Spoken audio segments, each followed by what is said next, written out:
Welcome to another Quick Win Collective Mastermind, where we're going to share some ideas that you can put into practice immediately in your business. We're starting to see the people roll in as we speak. So I wanted to just give us a shout out. Let us know where you're coming in from so that we can kind of see who all is here, where you're coming in from as we're letting everybody come into the room now. We'll kind of see those things. Look, already 400 people coming in early. So I love seeing that. This is not normal realtor time to see as many people coming in this early. So this is great.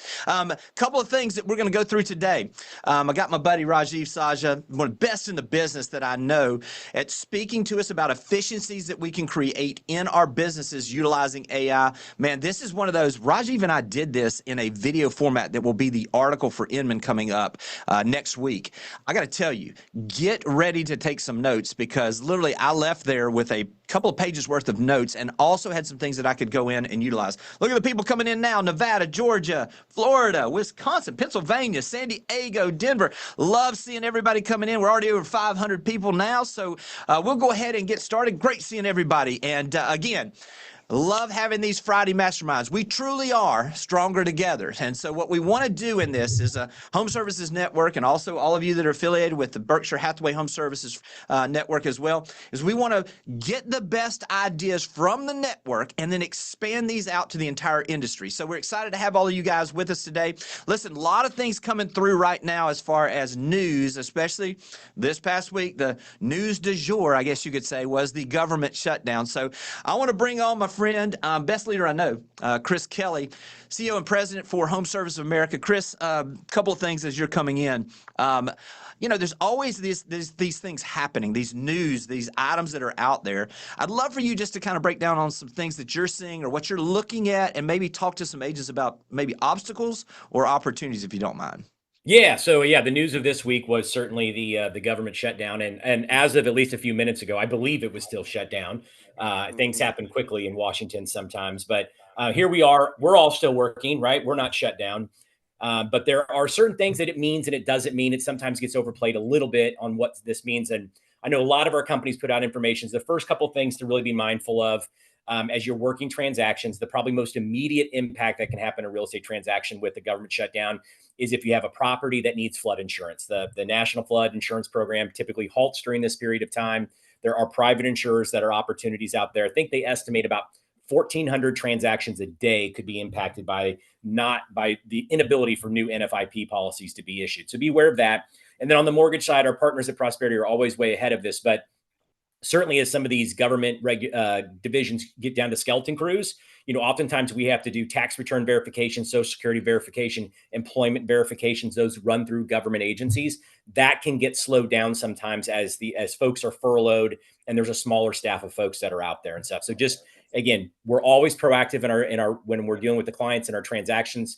Really make sure that you're being proactive on these things, working with your partners that are all coming together to put the closing at the table, because some of these things may just take an extra 24, 48 hours because there's just less hands in the kitchen right now to get some of this stuff done. The other thing that obviously comes up oftentimes when we're in a government shutdown and anything that happens in the news is, what does this mean for interest rates, right? What does this mean for mortgage rates? And so I just want to show some examples here just so we know what it is and what it isn't. And rather than tracking what is happening with mortgage rates, remember, always follow the 10-year yield, right? And so what we're looking at here is, just as we've talked about several times on this mastermind, there's the 10-year yield, and then there's the 30-year fix. The 30-year fix tracks the 10-year yield with some type of spread. So I've got my arrow there to show the spread, of what it was back during the COVID craze, and you can kind of look to the right to see where we are now. So really, if you track what's happening on the 10-year yield, you can then see what's going to happen with mortgage rates. And so one of the things that we want to look at here is, and I think it's even gone up a little bit today, but this is just going back 5 days. So right here is when the government shut down, and you can see where the 10-year was. It was about at 4.15. And then fast forward, we've seen it come down a little bit, right? I think it actually might be up to just about 4.1 right now. So we've seen a little bit of decline in there. And all that means is that when there's uncertainty in certain markets, people will flood to the bond market for certainty. And the more demand there is for bonds, the lower that bond. They don't have to make it as attractive to try to bring people in. When there's other markets that are providing a better yield than a 10-year or a 30-year note, then it has to go up in order to attract more buyers to come in and buy those bonds and then give money to the government. So just that's how it works. So we've seen a little bit of a shift down, but let's see what's kind of happened. We've been here before. For whatever reason, there's a lot of them over the last 18 months. We just haven't been able to consistently get that 10-year note below 4% for any lengthy period of time. We've dipped into the high threes and then it immediately comes back up. Here back in mid-September, we flirted under 4%, then it came back up. And if you look a little bit further back, you can see here, we did it again. Then back in 24, we were kind of below it. We were below it again in 23, but it consistently has kind of come up before 4%. The last time we were really at a 3% 10 years where I've got that green dot, and that was middle of 2022. So again, think of that at about 2.5%. There's your 5 to 5.5% mortgage, right? That everyone thinks, oh, I'm waiting to get back to the 5% days. You just have to get comfortable with mortgages being in the sixes. We've just really kind of seen this kind of line in the sand, the Lord of the Rings, you shall not pass line of really trying to get below 4%. It dips and then it comes back up. And so if you look at this, what it is here's what's happened. Every time there's been a government shutdown, this is what's happened with the 10-year yield, right? And so you can go back to 1980. But the last time we had an extended government shutdown was 2018, 2019. And you can see it wasn't a major dip, right? You did not see massive downward pressure on the 10-year yield. And if you show here, like where we're at right now over the last couple of days, that's what the green bar would be if we kind of extended this out to right now.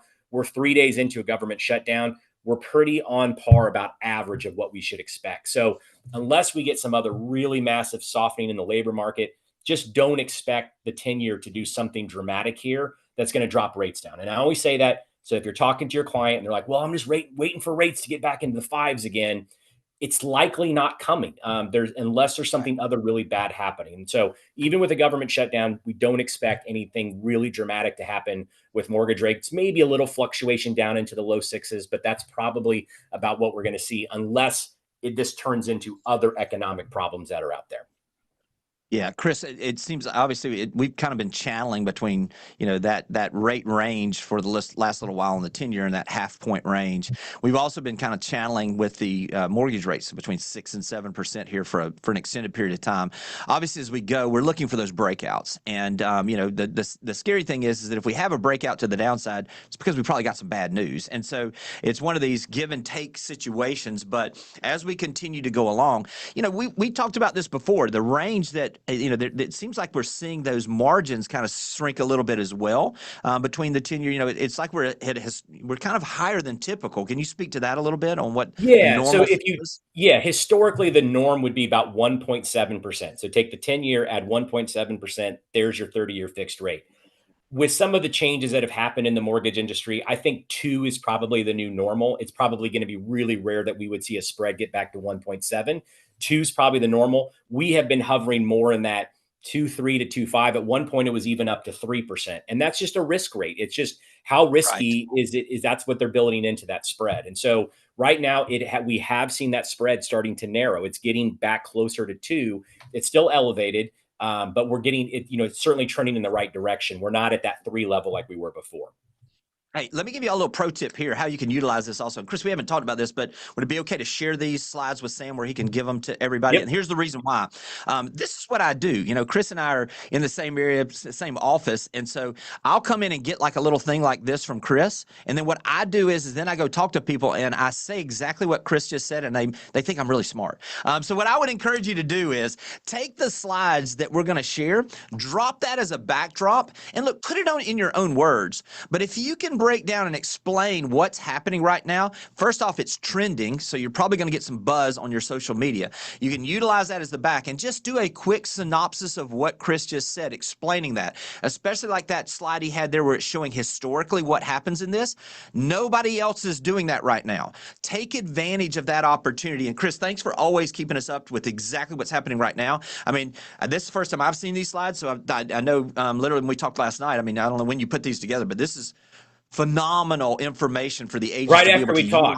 utilize. Right after you said you got to bring something on for the morning. And really that last slide's really the kind of the main thing, right? It just kind of shows you historically what's happened.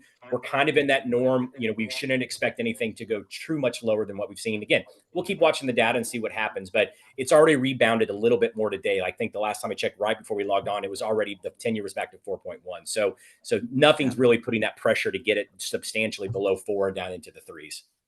Oh man, it's such good information. I hope some of y'all will take advantage of this. And if you do, and you get some results, just send us an email. Let me and Chris know, or DM us and let us know that you got some success here. We'd love to share in those successes with you. And Chris, again, always thank you for always the way you lead the industry, but especially the way you drop this knowledge here with us it seems like just about every week. And so thanks for everything, and have a great weekend. We're gonna bring Rajeev out next. Yeah, So get thank to you, the Chris. star of the Appreciate it. show. Enough of me. Yeah, enjoy. Thank you. All right. Thanks, Chris. All right. Next up, Rajeev Sajja. What can I say about Rajeev? Rajeev, we were talking about this. You and I literally, when we first had ChatGPT go live, I think we were talking that weekend or within a few days, you and I were texting back and forth talking about what does this mean. And that literally led to you coming up with the idea of saying, hey, look, I really think this is going to hit the industry. We should start a real estate AI flash podcast where we're going to talk about how are agents utilizing this.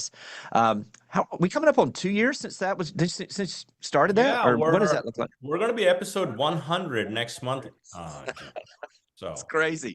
crazy. So from that perspective, this is what I would say about my friend Rajeev. Nobody is researching this, testing, trying this as well as he is right now, especially for active agents that are looking to actually apply some of this. And so what we want to do today is we want to give you some really super practical ways. Rajeev has already done some of this where you can hit the easy button. We're going to get that in just a little bit. But Rajeev, why don't we give them a little foundation and kind of where we are, where we've been a little bit maybe, and just talk a little bit about kind of the framework and the foundation of what we're going to build on today. Yeah, so it's good to be here with the crew for sure. Yes. Yes. This November, I can't believe it. This Thanksgiving, it's going to be 3 years, Jimmy, since ChatGPT first launched. Crazy. And Crazy. and every day, week, we could do a daily podcast if we had the time, because there's a lot of change happening. But what we're going to do today is really keep it very grounded. So even if you're just getting started, you'll have the right foundation. And what I'm finding is, as I talk to a lot of agents around the country, they've started to use ChatGPT for a while, but they still haven't spent time on the right foundation. So we're going to start with a little foundational element, and then we'll get to the easy buttons, which are the custom GPTs. And we'll also take some time to show you what it takes to build one when you're ready for it. And the analogy I like to give, Jimmy, is, when you in sports, this weekend is Phillies are playing NLDS, at least in my hometown. And hey, we got Miami and Florida State. We're both your daughter and my son. Yeah, my youngest daughter. Go Dodgers! Go Dodgers! Go Dodgers! Oh, gosh, there it is. here I it figured comes. Sam was going to chime in with Dodgers. I know he can't help We'll himself. find out next Saturday who's going to finally make it through. But anyway, so my point is, sports analogy. If you're using ChatGPT, you're typically starting at the 20-yard line. Today, we're going to give you the knowledge to implement easy fix to start every drive at the 50-yard line, and that's perfect. That's really the foundational element. And some of you may have been using it. And so what I want to share, Jimmy, first, that'll be very helpful, is called custom instructions. These are instructions for ChatGPT. And before I share my screen, let me lay the foundation. I've used custom GPT early on, but they've evolved over time based on my usage of it and what I want to get out of ChatGPT. And and the document that Sam's going to put in the chat will have all of my custom GPTs and the instructions. So just pay attention to how it flows, because you're going to get everything you need, and so that you can implement this and get better output from ChatGPT as well. Right. So let's dig into custom instructions. And where you find custom instructions, and this, hopefully you can see my screen okay, Jimmy, here. And bottom left, your profile name, you'll see here. When you click that, personalization is where you go. But I want to take a minute and show you this document that is in what Sam just posted. These are, as of today, my custom instructions.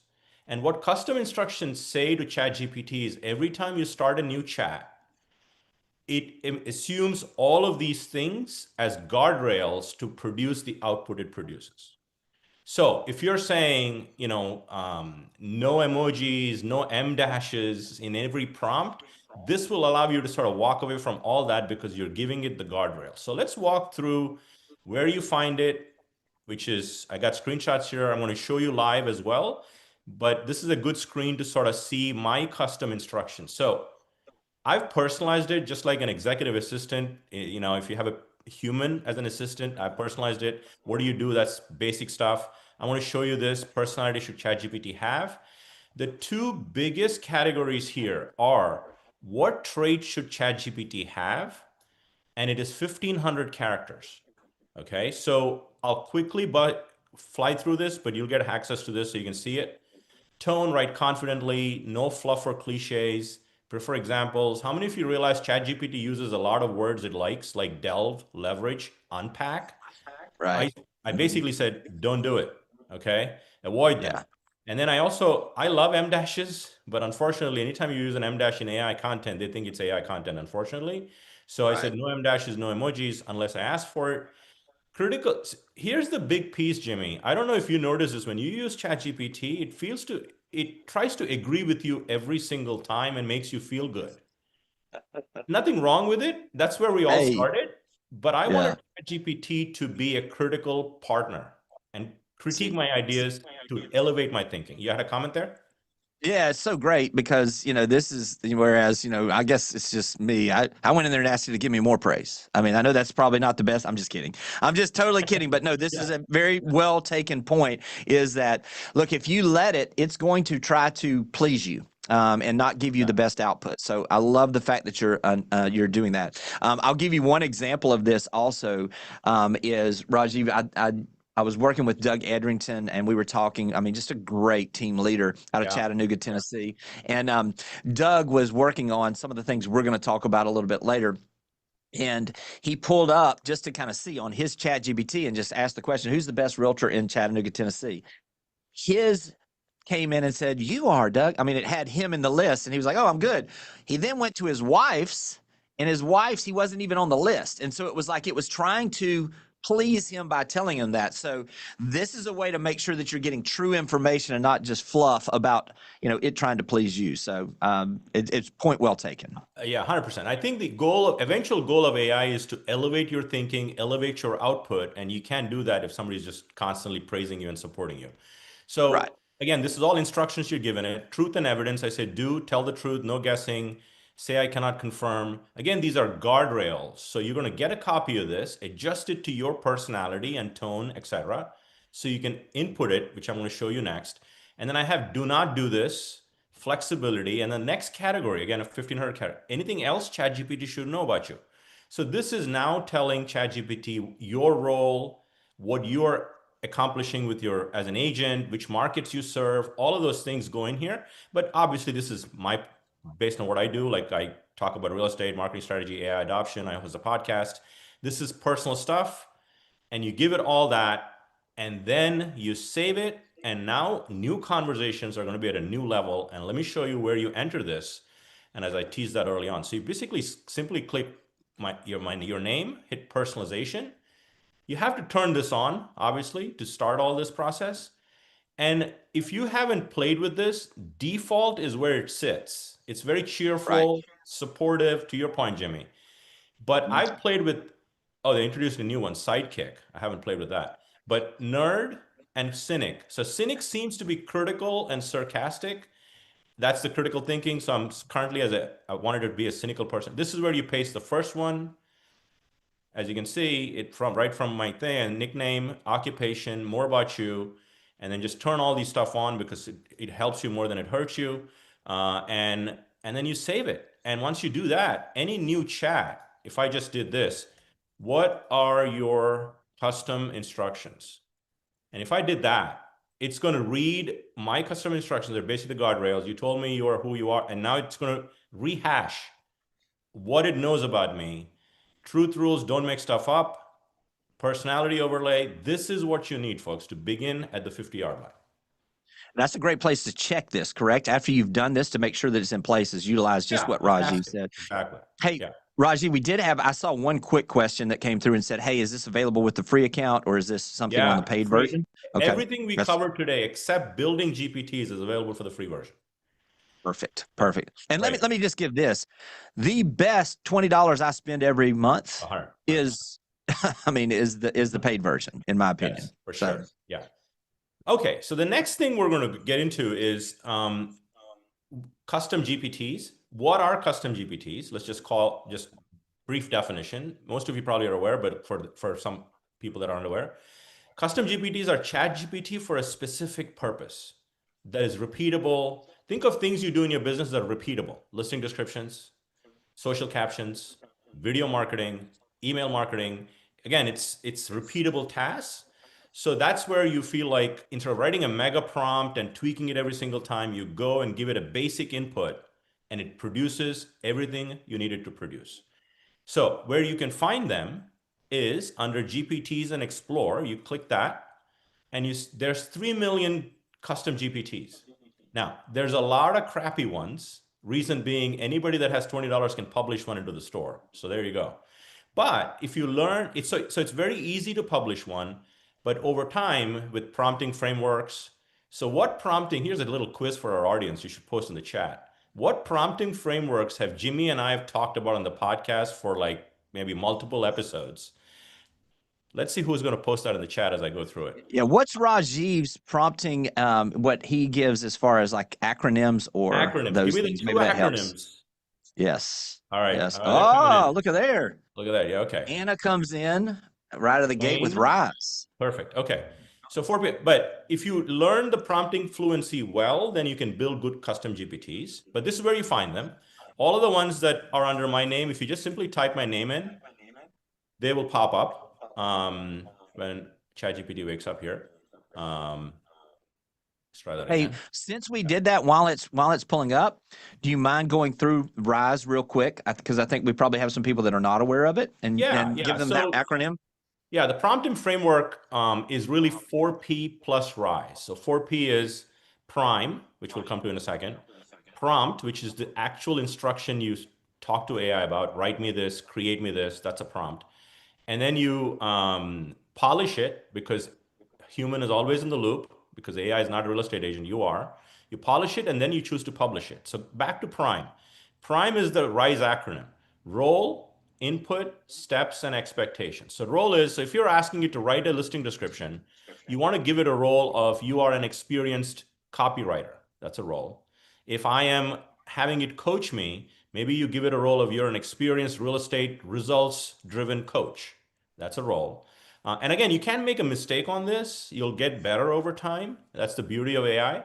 And so that's a role. And input is if you're going to have it coach you on growing your business from 20 million to 30 million annually, if AI doesn't know that, it can't coach you.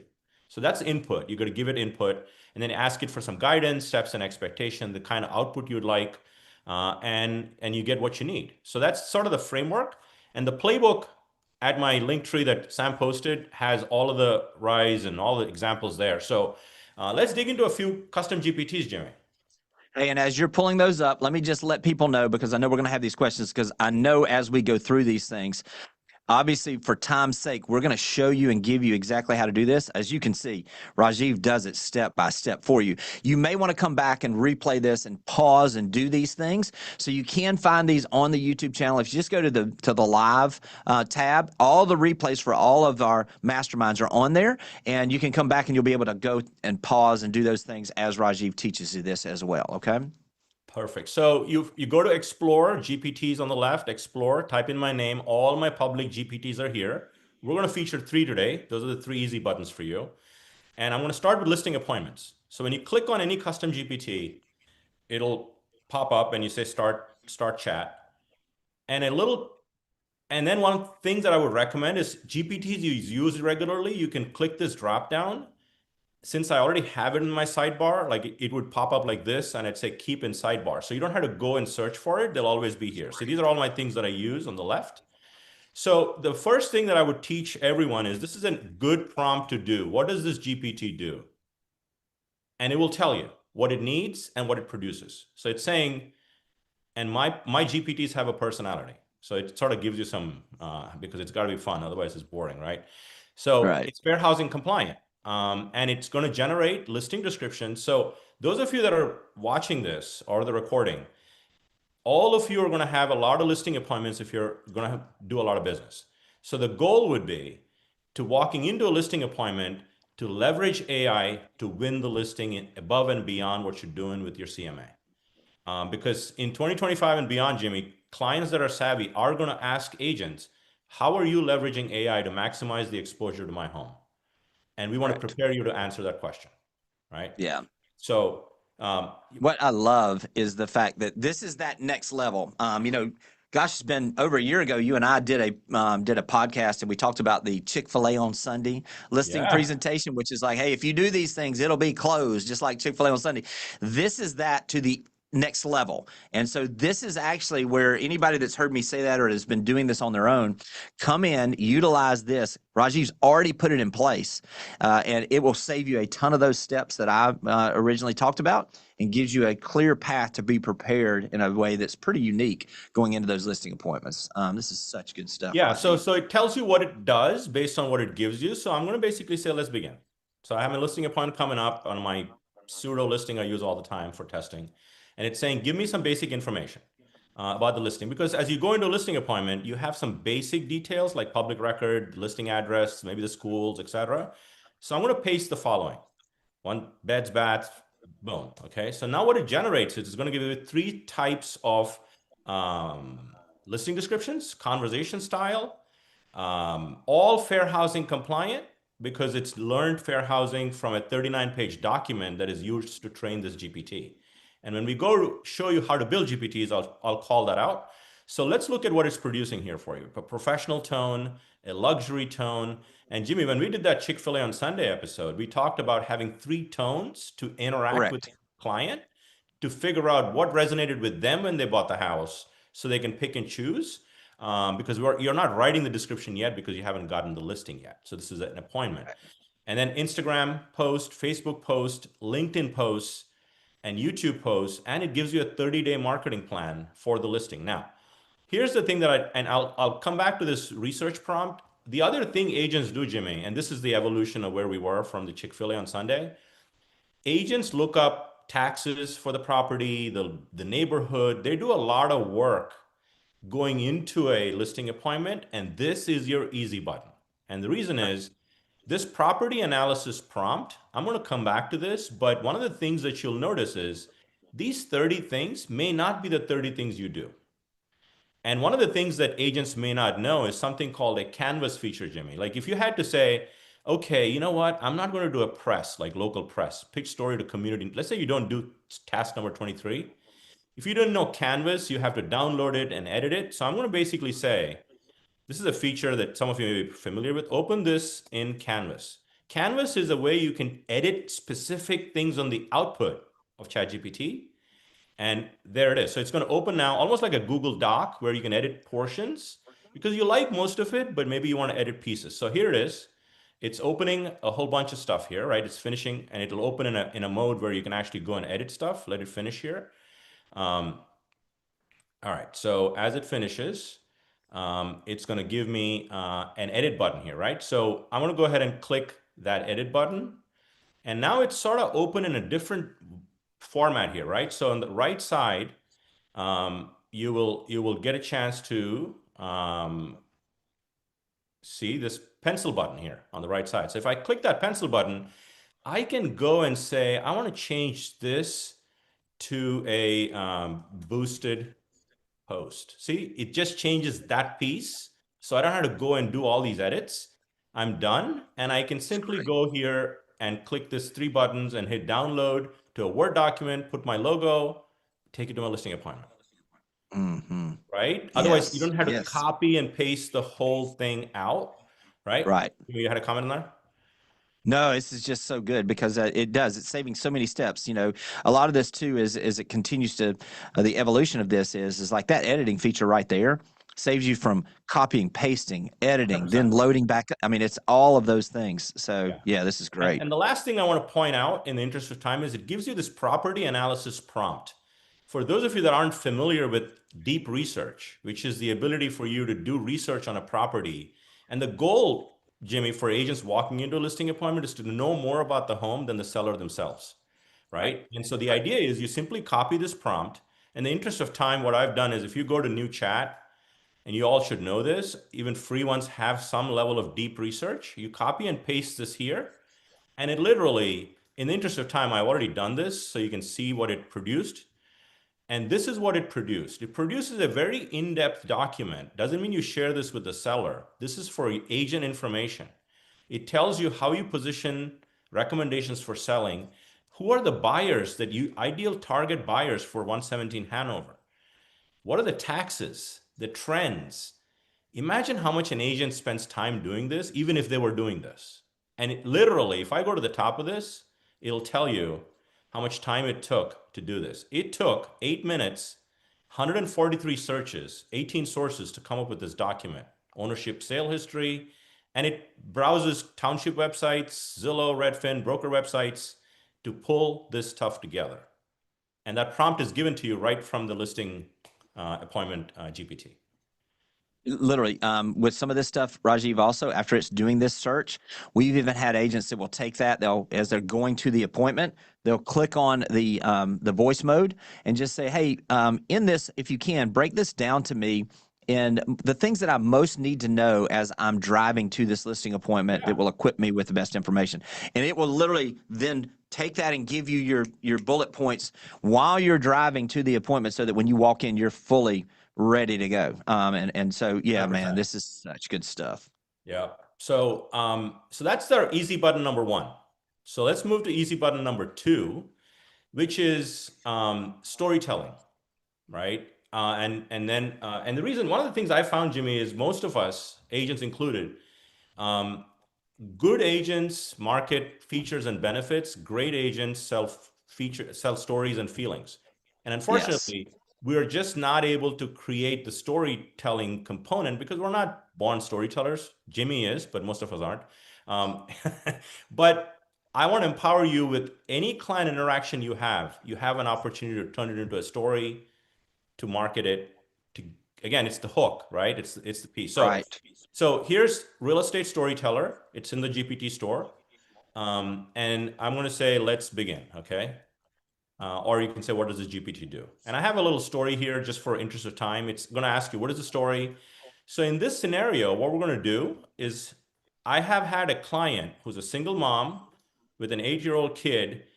They almost gave up their home search after 6 months, and then 7 offers not getting accepted. Again, that's the client story. It could be anything. Finally found their dream home on the 8th offer. Most agents have stuff like this happen, Jimmy, but they're simply sending an email, just sold. Nobody cares because everybody's doing the same thing.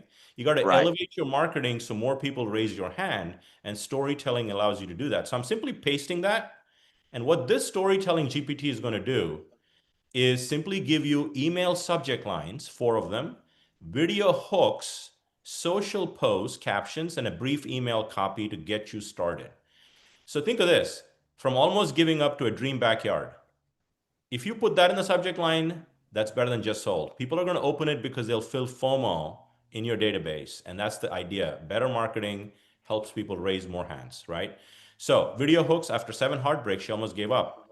Again, the first 10 seconds of a video, we all know, we've all been taught, are the reasons why they watch it.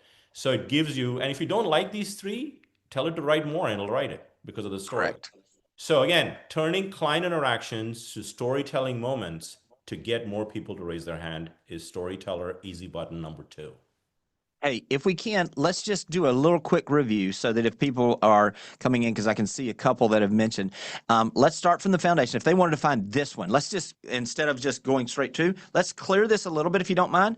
Then come in like this. If they said, I want to find the storytelling, let's walk back through them searching for you or searching for how you would do this, if you don't mind. You simply, on your ChatGPT on your left, you have Explore. You click that and you're at the GPT store search. You simply type my name in and you will find it in the dropdown. You see a lot more here, obviously, because it's my dropdown. But if you click it, you will find all of the GPTs we're talking about. And then some. And then some, yeah. We're only covering 3 today. So if you keep going and keep going, and I have, and the reason you're seeing a lot more here is because it's my own account. You're seeing some things that I've not shared with people that are appearing, but you will see the ones that you need. They're all here. And then you find them, like listing appointments, storytelling, it's in the list. Just find it. And then you can pin it to the left so you don't have to ever go back to the search to use it again. Yeah, this is great. Great. All right, yeah. easy button number 3, Jimmy. Moving right along before we get to building custom GPTs. This has been this is the Agent Bio Optimizer GPT. And before we do this, I'm going to actually go to search. I want to kill this since I have it on the left. Let's go to search. All of you watching should do this at some point. Top real estate agent and I've taken the permission of one of our agents to do this because I want to walk through the optimizer in Rumson, New Jersey. It's one of our markets, Jimmy, top high end.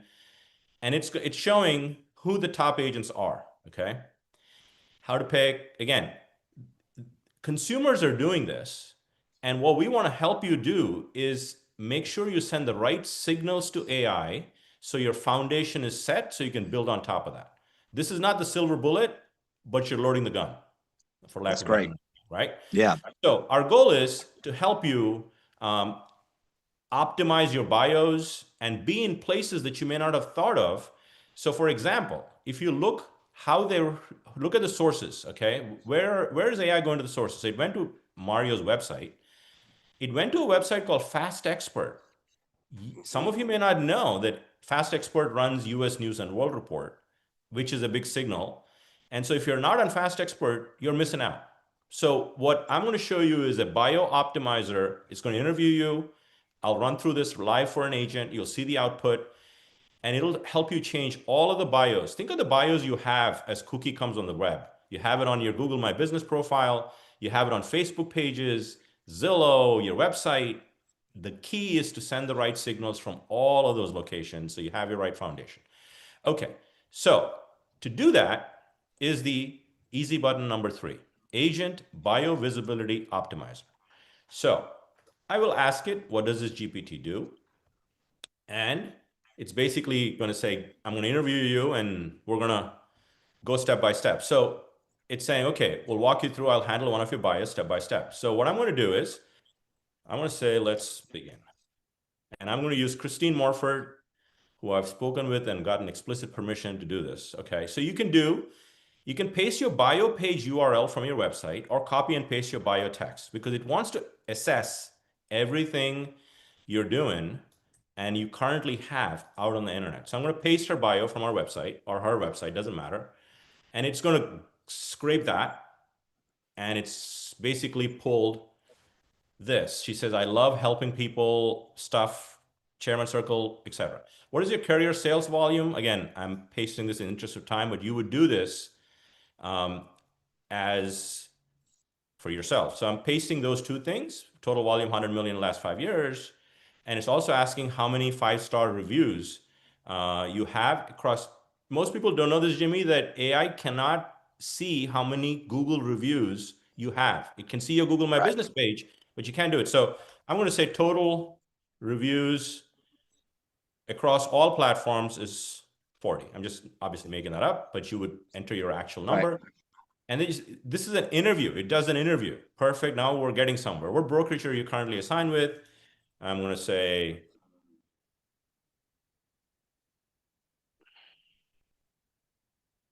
nobody's watching me spell here.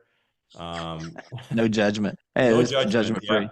That, and I'm going to say top 1% in New Jersey. Are your Zillow and Fast Expert profiles updated with recent Zillow? Yes. Fast Expert? No. Okay. Again, you would respond like, and these are sites that, so here we go. That's gold. You've got it. Blah, blah, blah. This is something that most people, if you keep up with stuff that we're doing, you'll know what it is. EEAT is expertise, experience, authoritativeness, and trustworthiness that Google uses to rank pages, etc.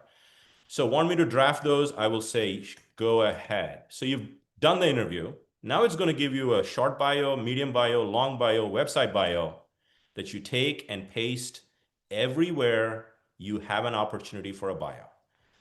And look what it's done to your bio now. If it's a short bio, this is probably a Google My Business or Facebook pages, is a top 1% realtor with over 100 million in sales based on serving Monmouth County with 40 plus verified 5-star reviews. So when AI looks at that, it pulls that.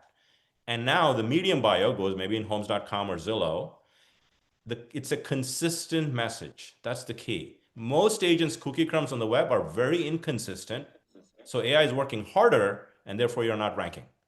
So long bio, Website bio, look at this. This is a whole, and this obviously Yes, website bios are long, but area served, why work with Christine? If you just did this, you look good, number one, and you're right. putting your best foot forward. And again, look at this. Do you want me to also prepare a quick scan version for platforms like Fast Expert, HomeLight, and Yelp? You may not use these sites, but it is important to have a profile on these sites to actually have AIs know that you exist. And that's the beauty of it. Hey, Rajeev, let me add to that. I mentioned Doug Edrington, when he was doing this, well, then that's exactly what he did. He noticed that some of the sources, when he saw the people that it was actually quoting, were Fast Expert, were Yelp, or some of the places that maybe he did not have a concentration before.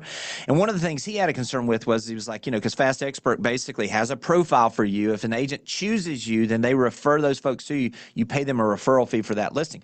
Well, what he said is he said, look, I don't want their leads because I've probably got most of those folks in a lot of cases in my database already, and I don't want to pay them a referral fee for that. So what he did is you have the ability to go in there and actually put your bio in and turn the leads off. So if you're not, the key is the bio. And I don't know that I've done a search for top agents in any market where Fast Expert was not mentioned at this point. 100%. So it is critically important to get that utilized that way. So I just want to make that clarification with those that may be wondering what that looks like. Yeah, for sure. So, so go do this on your end. I see some comments in the chat about if I was a new agent, would it work for? It will. You're really simply laying the right foundation, and you need to change this. Think, look, when was the last time you updated your bio? If you've been in business for a long time, you should update it at least once a year, right? With the transaction stuff, all of the things that you're doing. But start with the foundation and then build on that with content, et cetera, that's a little bit more advanced, but that would be a good foundation for all of you, right? So that's Agent Bio Visibility Optimizer. The cheat sheet that Sam's probably posted a couple of times has the custom instructions, the bio, all the GPTs you can find, and then some, and all the resources in a nice little doc for you. So as you're transitioning, let me mention this also for those of you that are maybe newer agents and you're wondering, well, how is this going to help me on rankings? Look, rankings are going to be challenging as we go forward. There's an opportunity right now to get in there and be ranked, but you have to understand in the past, we always talked about you made sure, and you still should have your Google business profile page done correctly because it's like your resume. People are going to search you on Google. They will search you on AI with AI as well. It's continuing to escalate. And so the way that Rajeev is teaching this is to get you set up so that when they do, not if, when they do that search, that you've positioned yourself where it will grab the information and present you in the way that you best want to be presented as well. So it's not just about rankings, it's about that search as well. 100%, 100%. And look, we're covering 3 GPTs today. I see some comments in the chat. There's other GPTs I've done. So if you understand these 3, you can leverage the others when you need to, right? So let's kind of talk a little bit now, Jimmy. Let's kind of turn it up a little bit to tell agents, how do you create, what goes into creating your own GPT? This is the only place where you need a paid account.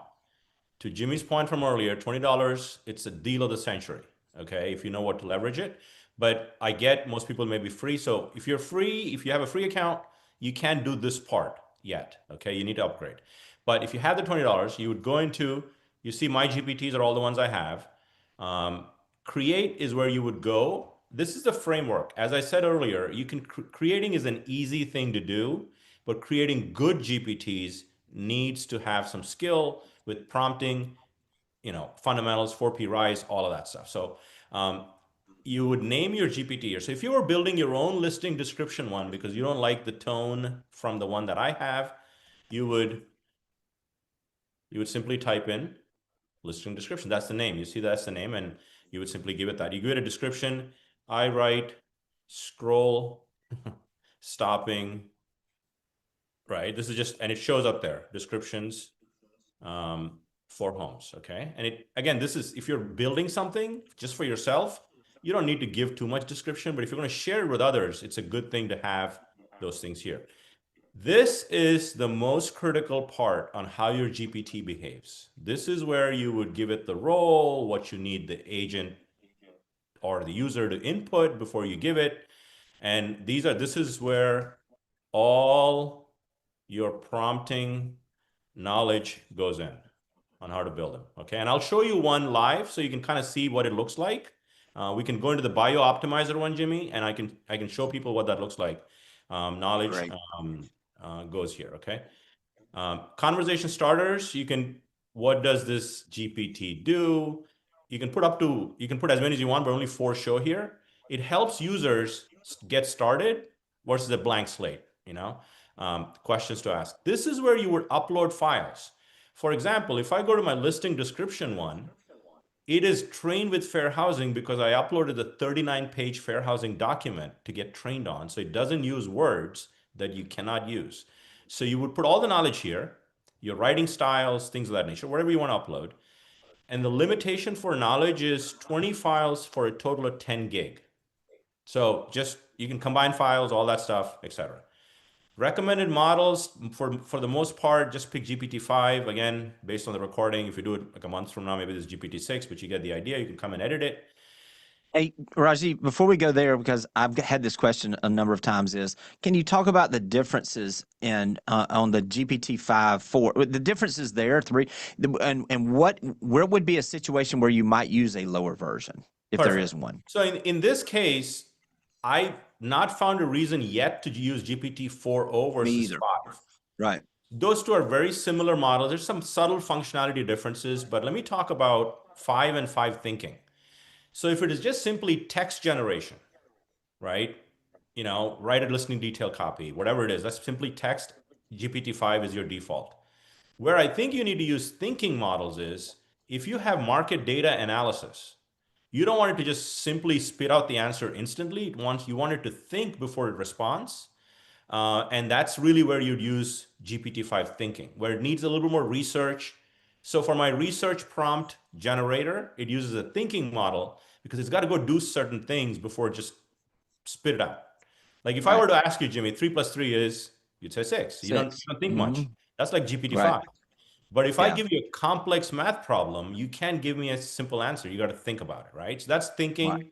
Right. So you would simply pick that model. And the thing that you'd want to see here is capabilities. Web search, more than likely, you will turn on. The only place you don't want to turn it on is, think about this. Remember the NAR settlement GPT we did, Jimmy, early on when we had the settlement in August? I didn't want it to go surf the web to get me the answers because we were training it with all the documents. So very rarely you would turn this off because you don't want it to search the web and hallucinate. You want it to go after your knowledge files, but more than likely you would turn that on. Canvas, we showed you Canvas as an example. If you want this Canvas to have, I would turn all these on. Image generation may not be required for most things. And if you're using market data, MLS data, and there's data analysis involved, you definitely want to turn that on. Okay. And then you simply, obviously you put the instructions in, and then when you hit create here, I'm not going to create this because it's a pretty bad GPT right here with no instructions, but only me, like some of the things I use are only me. So you don't see it. Anyone with the link. So if I want to share it's just me and Jimmy sharing it, I would do this. So I send it to him, but all the ones we shared today are in the GPT store, usable for everyone. And that's where you click it and save it. And there you have your GPT. Right? Yeah, man. Yeah. And so let me go through one other thing, Jimmy, is show an actual listing, actual GPT already built that we demoed today. Great. We demoed the listing. If I can load more. Hey, as you're loading that, I know I've had this question before also is, the thing that you have to understand is your first, attempt at this or the first prompting may not be ideal. We can go back and adjust and add things in here, correct? I just want to make sure that everybody knows that. And then that will then continue to refine this to get better and better. If you see certain things that aren't coming the way you want it, go back and instruct it in a little more clear way, and you'll begin to see those results change as well. Yep. And my load more is not loading. So I'm going to click on one of these here. GMB, oh, there it loaded. Okay, so let me just show you the one that we actually showed everybody, which is listing attraction. All right, in the interest of time, we're having a little issue here. So let me just show disk. I want to show the one that actually shows, okay, listing descriptions creator. We did that. We didn't do this, but this exists, right? So here it is. And you can also put an image. You can create one, whatever. So There's the Fair Housing Guidelines document. It's a 39-page. So if you tell this GPT, what words are you not allowed to use, it will tell you the words right out of this document, right? And the instructions are here as that's coming up here. There it is. See, fair housing, cannot use race, color. If you don't give it that, it's going to struggle with the output, and it goes on the trainer of the GPT. So here's the actual instruction set. It's not big, but it basically says, start with asking the user for the following. Encourage the user to upload pictures, because this GPT even reads the picture and incorporates that in the description. Okay, it's an optional thing, but it does it. Once you get the user input, you will create with the following guidelines. You will generate with this. Again, this is included in the knowledge files, Fair Housing Act. Simple stuff. And then you, with the output, 8th grade level. Remember the custom instruction stuff that we did, Jimmy, early on in the session today? Yeah.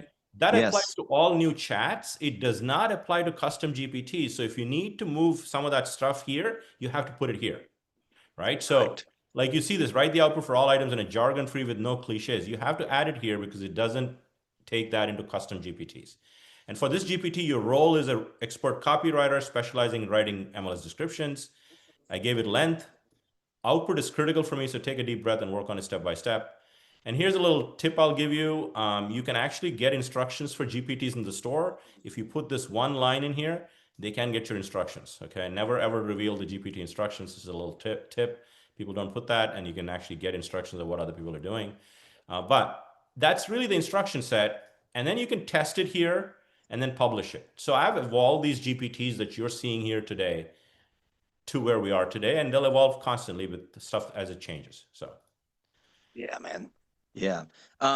Let's Rajeev, first off, man, just masterclass. I mean, literally, we just literally in 40 something minutes just did a masterclass on exactly understanding GPTs. You mentioned that just briefly there at the end, though. You make sure that, I mean, they can't go in there and see your instructions, but there are a lot of those GPTs, if they find one, they can just ask, what are your instructions? And some of them have not done that. And you could see, so if you're modeling some of your own. But I want to go through a couple things. Sam, I want to bring you in. Anything else you want to add right now before we get to a few questions, Rajeev? yeah, so could I take a minute and talk about projects? Yes, please, please, please. Yes, yes. And So, again, we yes, could do a whole please. session on projects, but I think it's I know. important to know there's differences between what projects do for you versus custom GPTs. So Right. custom GPTs are anytime you have a repeatable task and you want to build something that is you can use over and over again and potentially share it with other people, custom GPTs are the way to go. Projects for me are just my personal stuff. Personal, when I say personal, I can't share it with Jimmy. They're just my ongoing projects. Think of projects as very valuable for ongoing things, okay? So even if you have a free account, you can do this. And I'm going to show you some, I don't teach anything that I'm not doing. So you'll see a lot of projects here. But let me show you a fun one and a business one, and then we'll take questions. So I have a project for my home, Jimmy. Yeah, and you clicked on the My Home tab on the left, just for everybody that can come in. And you can create projects here, but I built several. So I have my home. And what this has is it has all my warranty information for my, all the equipment I have in my house, all that stuff. So this is an easy way to think of having a My Home project or My Client Jimmy's, all of the files in one place. And you can simply talk to it on a walk. So I'm going to say, what is the... And you saw this. What is the warranty information on the Roomba? I have this thing that cleans my house, Jimmy. And it is only going off of the knowledge files I've given it, which I could download, policy information, whatever you put up there. And I can quickly find answers to things in one spot. That's one way of kind of thinking about projects. The other way of thinking about projects is I have a whole slew of things I've done here with, let me just show you one other example. Most people know 1,000 watt. I'm building email campaigns. Let's say you have a business plan for 2025 and you want to build email campaigns throughout the year that build on what you've already built, right? So I can ask it, and it has 18 files, all the knowledge I wanted to get trained on. And I simply ask, give me 2 emails, 1 social, and it's just building that. And it keeps that knowledge in this folder. So if you go back and say, build me another one, it's not going to repeat what you've done. It's going to build off of that. So it's an ongoing thing. And lastly, on projects, and I'll probably do a whole video on projects because I'm flying through stuff. Yeah. Any chat you do, so let's say in the morning I go on a walk and I said, this chat actually applies to that project. You can very simply go to these 3 dots and say, add to that project, and boom, it goes to that project. And now that project is updated with the knowledge you just had. So it's an ongoing. So in closing, what I'd say, Jimmy, is most people should think about projects as ongoing, ChatGPT, custom GPTs as something repetitive tasks that you don't need to remember what you did previously, and you keep going from there. So I think this is a perfect example if, and I think everybody can relate to this. If they've got something that they've got this ongoing, chat that they've had just constant, and they've been adding to it, or they go back and they tag into it because they've already given all the instructions, just drop that over into the project, create a project for that, and now you've got one place. You don't have to go back and search down so it's a great way to utilize that. Sam, questions. First off, come on, man. How about Rajeev bringing the fire this morning? Always. I mean, come on. Yes. Always. Yes. He does an amazing job always. So, Rajeev, so lots of people who are just kind of starting to customize their GPT, put up the guardrails for their GPT. Can you share your screen again and just go to that really basic, go to your profile, your setting, so where you can show where you would be setting up those bumper rails, if you will. Yep. All the way down. Yep. All the way down on the left, hit personalization, and you have to enable it and kind of walk through this, and custom instructions start here. This is 1,500 characters worth, which is in the document you put out, Sam, for everybody. Yep. And then you have more about you. This is also 1,500 characters. Those two complement each other. One is about how you want ChatGPT to behave. The other is letting ChatGPT know about what you're working on, so it's more personalized. And this is, you said it once and you evolve it over time, but it's a great place to start. It's a great place to start. And that gives you those parameters and speaks more in your voice and really just begins to learn as you go. That's fantastic. Rajeev, can you talk about the different product types, pricing levels that are at ChatGPT? Because I think there's some confusion. Some people are paying a little bit more than $200 or $20 a month. Other people are still on the free. So free is where everybody begins, but I would recommend, if you're going to use it heavily, $20 is great for that, $20 a month. I've even gone to the 200 sometimes. It's probably not worth anyone's money to spend the 200 today. But maybe in a year it will be that it'll do so much for you that, who would not like a $200 monthly super smart assistant? But we're not there yet. So I think $20 is what I would recommend. Now, ChatGPT is the most common, most popular by far, but you could do a lot of things I talked about if your company offers Gemini for Google Workspace or Claude. Some of the stuff also translates to all the things that you do, but ChatGPT is by far the most used, so we focus on that today. And what about the different models between like Model 4 and Model 5? Like where should people be really residing right now as they use ChatGPT? I would say Model 5.0 and pick thinking based on what we talked about. If you're analyzing data, thinking is better. But you can also say now it gives you an option for auto. So let me just share the screen real quick and show you this. So if I were to go to new chat right here, see auto, it decides. So it's getting smarter based on what you're asking, whether it's going to think or not. So you don't necessarily need to pick this. Leave it on auto. For the most part, it works well. But building a GPT, as Jimmy pointed out, you have to pick, right, as a creator. But here you just leave it at auto and you're good. Outstanding. Right. Hey, go ahead, Sam. Yeah, how about some thoughts between ChatGPT, Perplexity, and some of the other AIs that are out there? So I think Perplexity is also a good app to have on your phone, because what I like about Perplexity is it gives you searches with sources very quickly, easily. It's sort of a human conversational assistant. But I would not necessarily dabble with Grok, Gemini, and Claude. The key is to get deep in one and learn it and effectively have it grow your business versus trying to spread. If you go after the shiny object syndrome, I struggle with it. You're not going to get good with any one, okay? So zone in on ChatGPT. It has an app on your phone, it's phenomenal. And then all of the stuff that we talked about is available through your app version as well. Yeah, that's perfect. That's perfect. Hey, we're going to stick around for a couple more questions, but first off, I know that some people have got for cognizant time. I mean, we are right on the hour.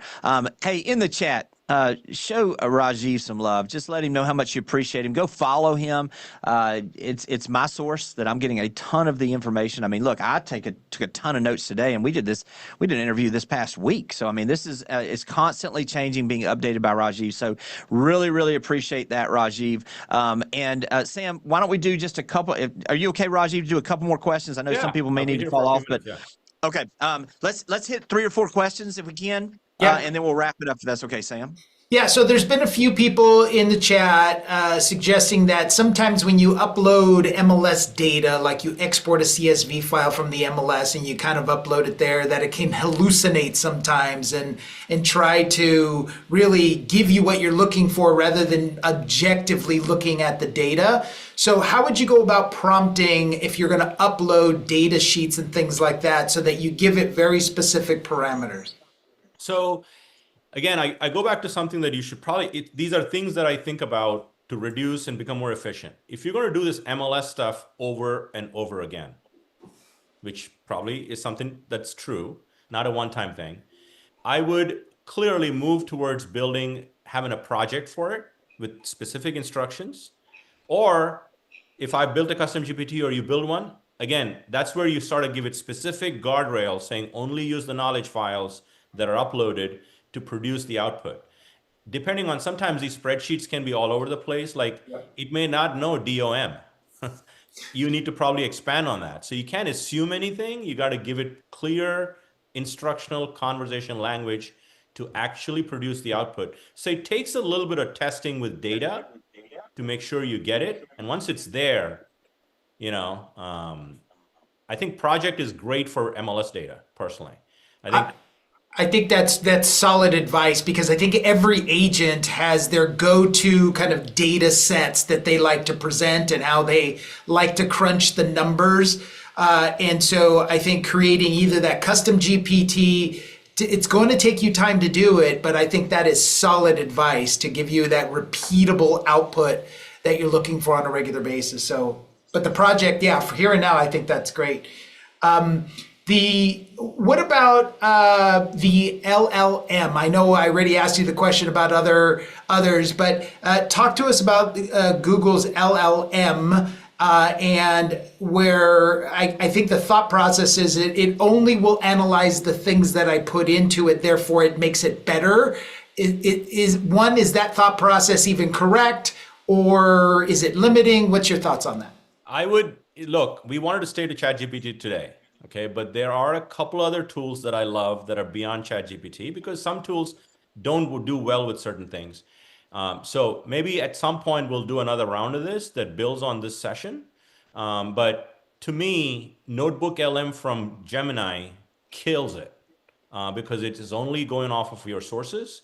And anyone with a free Gmail account can go to notebooklm.google.com and do this. And I have a video on my YouTube channel that you can probably watch it, but that's probably a good one for the next one, Jimmy. Maybe we focus on another session a few months from now that focuses on non-ChatGPT valuable tools, and we'll keep it small. And that will make that session for sure. Notebook LM. Absolutely. Hey, just to give one, give me a little rundown on Nano Banana, if you don't mind. I mean, to me, it's just tremendous as far as photos. You can just tell a little bit about that because it's so easy for people to go check that out and try it out also. Yeah, so Nano Banana is the Google image generator. For ChatGPT, it was DALL-E once, and they've uploaded it. So here's something you would want to go do if you haven't done that. And Nano Banana is something, so everybody's got a professional headshot. So Jimmy, I did this when I was going to marketing forum. I put up a picture of mine. My face looked exactly real, but I told it to change my clothing to something different. And it completely deceived everyone, okay, in good terms. But so it's very good for editing images. How many of you like to virtually stage a picture without having to pay somebody? Nano Banana can do that. Okay, so just go play with that, and then you'll get your handle on it. And then maybe in the next session we'll do live stuff with Nano Banana, Notebook LM that are non-ChatGPT stuff that are valuable for agents. Hey, and literally, if you want to go test this out, just go to Google and just put in nano, Nano, banana, and it'll pull it up, and you can get right over there and start just playing with it as well. So really, really good stuff.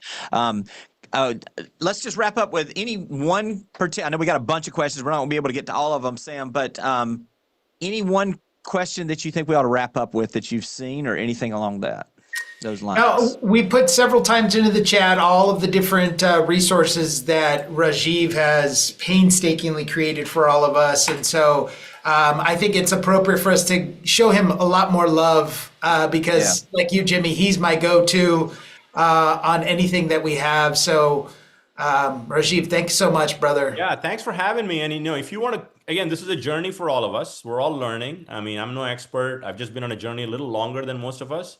So the goal is for you to, I have a Real Estate AI Insiders channel, broadcast channel on Instagram. Yes. So if you follow me there on the link tree, it has it. Listen to the weekly podcasts. You get one idea that could move your business. The few minutes was worthwhile. And attend these masterminds because we're going to bring, as Jimmy always does, brings valuable information. So thanks for having me, Jimmy. Yeah, thanks everybody for being here. Listen, hope you got some value out of this as we talked about the replay, because I know there were so many things that I wanted to push the pause button on. You can go back and go to the YouTube channel, to my YouTube channel. Just look up Jimmy Burgess, go to live, and you'll see those. It'll be on there today, but that's where all of those are housed on the live replays for all of these past masterminds as well as this one. So again, thank you, my friend, and I will be seeing you soon. And Sam Savage, thank you for production on the back end. Thanks for everybody for attending, and we will see you guys next week. Take care, everybody. Bye-bye.